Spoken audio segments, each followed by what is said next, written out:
Hello students, Atharva जी के classes में आपका स्वागत है। आज की इस क्लास में भी हम प्राचीन भारत का इतिहास कर रहे हैं मौर्य साम्राज्य के बाद। तो चलिए स्टार्ट करते हैं। पहला प्रश्न है, पुष्यमित्र शुंग के शासनकाल में किस इंडो ग्रीक शासक ने पाटलिपुत्र पर आक्रमण किया था? उत्तर है डेमेट्रियस।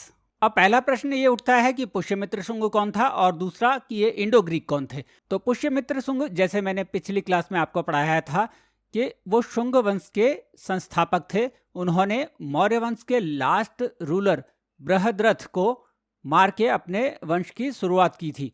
अब आता है इंडो ग्रीक। इंडो ग्रीक वो राजा थे जो कि अफगानिस्तान से वेस्ट की ओर शासन करते थे। आपको पता है कि मौर्य काल में मौर्य साम्राज्य जो था वो अफगानिस्तान तक फैला हुआ था। तो जब मौर्य साम्राज्य का पतन हुआ तो अफगानिस्तान के वेस्टर्न एरियाज में जो राजा थे, उन्हें इंडो ग्रीक कहते हैं, वो भारत की तरफ आने लगे और बहुत सारे इंडो ग्रीक भारत आए, जैसे मेनांडर, और इन्होंने भारत में आके अपना शासन किया। अगला प्रश्न है, किस शिलालेख के अनुसार पुष्यमित्र शुंग ने 2 अश्वमेध यज्ञ किए थे? अयोध्या शिलालेख के अनुसार। अब अश्वमेध यज्ञ आपको बताया था जब मैं ऋग्वेदिक पीरियड पढ़ा रहा था। तो आप मुझे बताइएगा कि अश्वमेध के अलावा कौन कौन से यज्ञ उन दिनों कराए जाते थे और अश्वमेध यज्ञ क्या होता था, ये आप मुझे कमेंट बॉक्स में लिख के जरूर बताइएगा। तो अगला प्रश्न लेते हैं, कौन सा इंडो ग्रीक शासक महायान बौद्ध धर्म का अनुयायी था? उत्तर है मेनेंडर, या इसे मिनांडर भी कहते हैं। 130 ईसा पूर्व की पाली में लिखी गई पुस्तक मिलिंद पन्हो, मिलिंदर और नागसेन नामक एक बौद्ध भिक्षु के बीच का संवाद है। कहते हैं कि नागसेन ने ही मिलिंद को महायान बौद्ध का अनुयायी बनाया था। और बहुत बारी प्रश्न आता है कि मिलिंद पन्हो में किस किस का संवाद है, तो मिलिंद पन्हो में नागसेन और मिलिंदर का संवाद है। अगला प्रश्न है, सबसे पहले किस शासक ने सोने के सिक्के जारी किए थे? तो उत्तर है Indo Greeks. Indo Greek ruler ही थे जिन्होंने सबसे पहले गोल्ड के सिक्के जारी किए थे। अगला प्रश्न है, इंडो ग्रीक शासकों द्वारा किस स्कूल ऑफ आर्ट को बढ़ावा दिया गया था? तो उत्तर है गांधार स्कूल ऑफ आर्ट को। अब आप पूछेंगे स्कूल ऑफ आर्ट क्या होता है? स्कूल ऑफ आर्ट को अगर मैं सिंपल शब्दों में कहूं तो एक किसी भी चीज को बनाने का एक तरीका, एक डिफरेंट तरीका है और उसे नाम दे दिया गया है Gandhara school of art. Gandhara school of art में बुद्ध की पूरी मूर्तियां बनाई जाती थी, उनको पॉलिश किया जाता था, उनमें बहुत सारी माइन्यूट चीजें जैसे कि उनके गहनों को, उनके कपड़ों की परतों को बिल्कुल सूक्ष्मता से दर्शाया जाता था।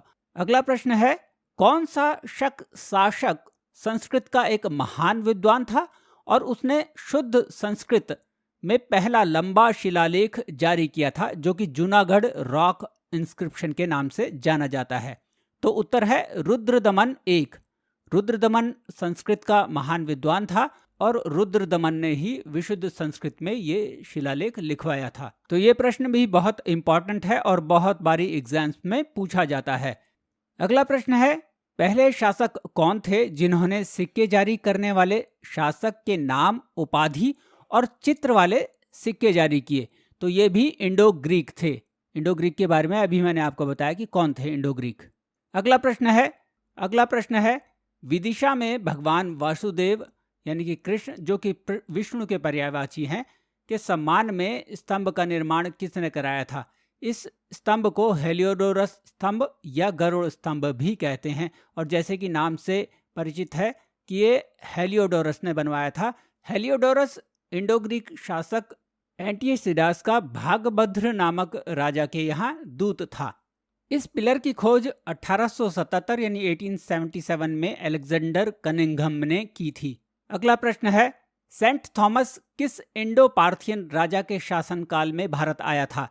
उत्तर है गोंडोफर्निस। अगला प्रश्न है, भारत में पर्दा, जिसे यवनिका के नाम से भी जाना जाता था, किसने पेश किया या किसने इंट्रोड्यूस किया? तो उत्तर है ग्रीक्स ने। ग्रीक्स अपने साथ बहुत सारी चीजें लाए जिसमें कि एक पर्दा भी था।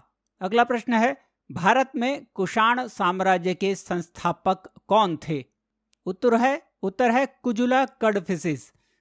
कुजुला कड़फिसिस ने 2 टाइटल्स अपनाए थे, सच्चा धर्मथिडा और धर्मथिडा, और इन्होंने कॉपर के कॉइन्स भी इशू किए थे।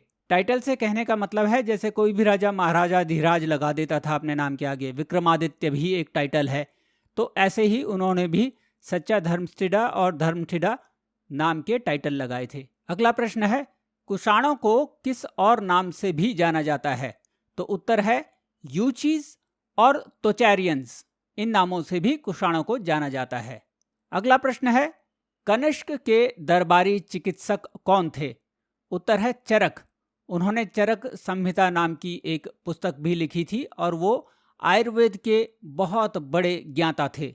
अगला प्रश्न है, शक युग की शुरुआत 78 ईस्वी में किस शासक ने की थी? तो उत्तर है कनिष्क। कनिष्क कुषाण वंश के एक बहुत बड़े राजा थे। अगला प्रश्न है, विक्रमी युग की शुरुआत किस राजा ने की थी और कब ये शुरू की थी? तो उत्तर है उज्जैन के सम्राट विक्रमादित्य ने इस विक्रम इरा या विक्रम संवत की शुरुआत की थी और 57 बीसी में बिफोर क्राइस्ट में इसकी शुरुआत हुई थी। आपने विक्रम और बेताल की कहानियां सुनी होंगी, तो ये वही विक्रमादित्य हैं जिनके जो उज्जैन के एक बहुत बड़े राजा हुआ करते थे और जिन्होंने 57 बीसी में ये विक्रम संवत शुरू किया था। कहते हैं कि उन्होंने कुषाणों को हरा दिया था और उसी के उपलक्ष्य में उन्होंने ये 57 बीसी में विक्रमी संवत की शुरुआत की थी और आज भी विक्रमी संवत को भारत में इस्तेमाल किया जाता है। ये क्वेश्चन बहुत इंपॉर्टेंट है, दोनों शक इरा और विक्रम इरा दोनों पर क्वेश्चन आते ही आते हैं। अगला प्रश्न है, प्रशासनिक व्यवस्था में क्षत्रप प्रणाली की शुरुआत किसने की थी? उत्तर है शक वंश ने। इस प्रणाली के तहत राज्य को शतरूप यानी कि प्रांतों में विभाजित कर दिया जाता था जिन्हें क्षत्रप कहते थे और उनका नेतृत्व महाशतरूप नाम के अधिकारी द्वारा किया जाता था। तो एक तरीका था ये शासन करने का, जैसे आज इंडिया के कई राज्य हैं ऐसे ही उस टाइम अपने राज्य को सब डिवाइड करने प्रांतों में उन्हें क्षत्रप कहा जाता था। अगला प्रश्न है, किस चीनी सेनापति के बारे में कहा जाता है कि उन्होंने कनिष्क को हरा दिया था? तो उत्तर है पांचाओ। कहा जाता है कि एक चीनी रूलर थे जिन्होंने की कनिष्क को हरा दिया था। अगला प्रश्न है, कनिष्क की उपलब्धियां किस अभिलेख में दर्ज हैं? उत्तर है सारनाथ अभिलेख में। अगला प्रश्न है, मध्य एशिया में रेशम मार्ग का नियंत्रण किसके द्वारा किया जाता था? रेशम मार्ग यानी सिल्क रूट। तो उत्तर है कनिष्क द्वारा। और अगर सिल्क रूट के बारे में बताया जाए तो एक पर्टिकुलर रोड नहीं है, एक रास्ता था जो कि चीन से स्टार्ट होता था और भारत, पर्शिया, अरेबिया और ग्रीस के रास्ते इटली तक जाता था। इसे सिल्क रूट इसलिए कहा जाता था क्योंकि चीन जो मेन उत्पादक था सिल्क का, वहां से इस रूट पर सिल्क को बाहर देशों में भेजा जाता था। और चूंकि इस रूट पर बहुत ज़्यादा ट्रेड होता था तो ये बहुत महत्वपूर्ण होता था और जिस भी राजा के राज्य से ये होकर जाते थे ट्रेडर्स, तो उनसे टैक्स वसूलते थे, इसलिए उसका आधिपत्य राजाओं के लिए बहुत इंपॉर्टेंस रखता था। अगला प्रश्न है, कनिष्क की बिना सिर वाली मूर्ति किस स्थान पर मिलती है? तो उत्तर है मथुरा में। आपको ये बता दूं कि कनिष्क की राजधानी जो पुरुषपुर थी गंधार में, उसके अलावा मथुरा एक बहुत बड़ा सेंटर था उन दिनों। अब आप कहेंगे कि वो तो बिना सिर वाली मूर्ति है, तो कैसे पता लगा कि वो कनिष्क की है? तो नीचे उसमें जो पैरों के पास उसमें नाम लिखा हुआ है कनिष्क का, इसलिए वो पता लगा कि वो कनिष्क की मूर्ति है। अगला प्रश्न है, कश्मीर में चतुर्थ बौद्ध संगति यानी कि फोर्थ बौद्ध काउंसिल किसके शासन में हुई थी? तो उत्तर है कनिष्क के शासन में और इसके दौरान बुद्ध धर्म हीनयान और महायान में विभाजित हो गया था। अगला प्रश्न है, किस शासक ने घुड़सवारी के लिए इस्तेमाल की जाने वाली काठी की शुरुआत की थी? तो कुषाण वंश के शासकों ने ही ये घुड़सवारी के लिए काठी जो होती है उसका इस्तेमाल करना शुरू किया था। अगला प्रश्न है, देवपुत्र यानी कि ईश्वर का पुत्र की उपाधियों का प्रयोग किन शासकों ने किया था? तो उत्तर है कनिष्क। कनिष्क जो कि कुषाण वंश के बहुत महान शासक थे, उन्होंने देवपुत्र के नाम के टाइटल को ग्रहण किया था। अगला प्रश्न है, सातवाहन वंश के संस्थापक कौन थे? उत्तर है सिमुख। मैं ये प्रश्न इसलिए बार बार आपसे पूछ रहा हूँ कि अलग अलग वंशों के संस्थापक तो पहले और आखिरी राजा को हमेशा पूछा जाता है। मौर्य वंश का पहला राजा कौन था, गुप्त वंश का कौन था, सातवाहन वंश का कौन था, ये सब पूछे जाते हैं, इसलिए इसको याद रखिएगा। अगला प्रश्न है, किस वंश के राजाओं ने ब्राह्मणों को कर मुक्त भूमि दान के लिए देना शुरू किया था? उत्तर है सातवाहन शासक। सातवाहन शासकों के काल में ही ब्राह्मणों को टैक्स फ्री लैंड देना शुरू कर दिया गया था। अगला प्रश्न है, सातवाहन वंश का संस्थापक कौन था और उनकी राजधानी का क्या नाम था? जैसा मैंने पहले ही बताया कि उत्तर है सिमुका। उनकी राजधानी थी प्रतिष्ठान या पैठण।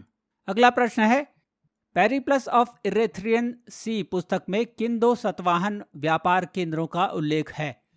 तो उत्तर है प्रतिष्ठान यानी कि पैठण और तगार। पेरिप्लस ऑफ इरेथ्रियन सी एक अनोनिमस राइटर द्वारा लिखी गई थी, मतलब उसके राइटर का पता नहीं है।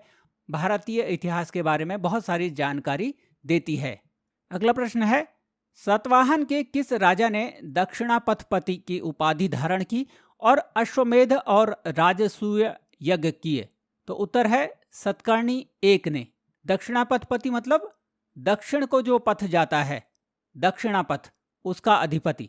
अगला प्रश्न है, सातवाहन का सबसे बड़ा राजा कौन था और उसने ब्राह्मणों को अपने संरक्षण के कारण एक ब्राह्मण की उपाधि धारण की? तो उत्तर है गौतमी पुत्र सतकर्णी। ये उनके सातवाहनों के एक बहुत महान राजा थे। सातवाहन राजा खुद भी क्षत्रिय नहीं थे, वो ब्राह्मण ही थे। अगला प्रश्न है, सातवाहन का अंतिम शासक कौन था? तो उत्तर है पलामई चार। अगला प्रश्न है, कौन से शासक अपने अधिकांश सीसे के सिक्के जारी करने के लिए प्रसिद्ध थे? तो उत्तर है सातवाहन। हालांकि उनके काल में तांबे, कांसे और पोटिन के सिक्के भी जारी होते थे, लेकिन उनके ज्यादातर सिक्के जो थे वो सीसे के यानी लेड के थे। अगला प्रश्न है, सातवाहनों के शासन के दौरान कौन सा व्यापारी वर्ग मुख्य दाताओं के रूप में यानी कि डोनेटर, लैंड डोनेटर के रूप में उभरा? तो उत्तर है गंधिका या परफ्यूमर्स। ये जो गांधी है, महात्मा गांधी, इनका आधुनिक नाम भी इन्हीं गंधिकों से ही निकला हुआ है। अगला प्रश्न है, सातवाहन राजा किस जाति के थे? तो जैसे मैंने अभी थोड़ी देर पहले बताया था कि वो ब्राह्मण जाति के थे। जनरली जो राजा होते थे वो क्षत्रिय ही होते थे, लेकिन ये सातवाहन जो थे वो ब्राह्मण थे। अगला प्रश्न है, सातवाहन राजाओं को पुराणों में किस नाम से रेफर किया गया है यानी संदर्भित किया गया है? तो उत्तर है आंध्राज। उन्हें आंध्र नाम से पुकारा गया है। अगला प्रश्न है, प्राकृत भाषा में लिखी गई पुस्तक गाथा सप्तशती का श्रेय किस सातवाहन राजा को जाता है? उत्तर है हल। अगला प्रश्न है, खारवेल नामक शासक किस वंश से संबंधित है? उत्तर है चेतस यानी चेडिस, जिसका शासन कलिंग के आसपास माना गया है। अगला प्रश्न है, प्राकृत भाषा में लिखे गए किस शिलालेख में खारवेल की उपलब्धियों के बारे में जानकारी मिलती है? तो उत्तर है हाथी गुम्फा अभिलेख।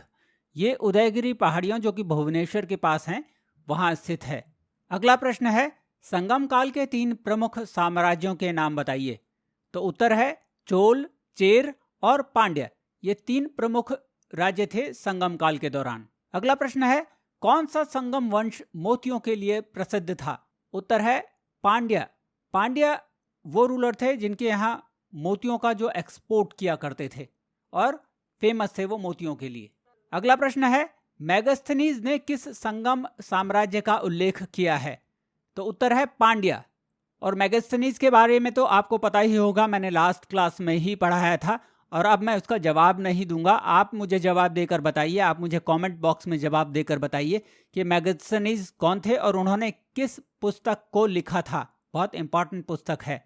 अगला प्रश्न है, चोल, चेर और पांड्यों की राजधानी प्रतीक का नाम बताइए।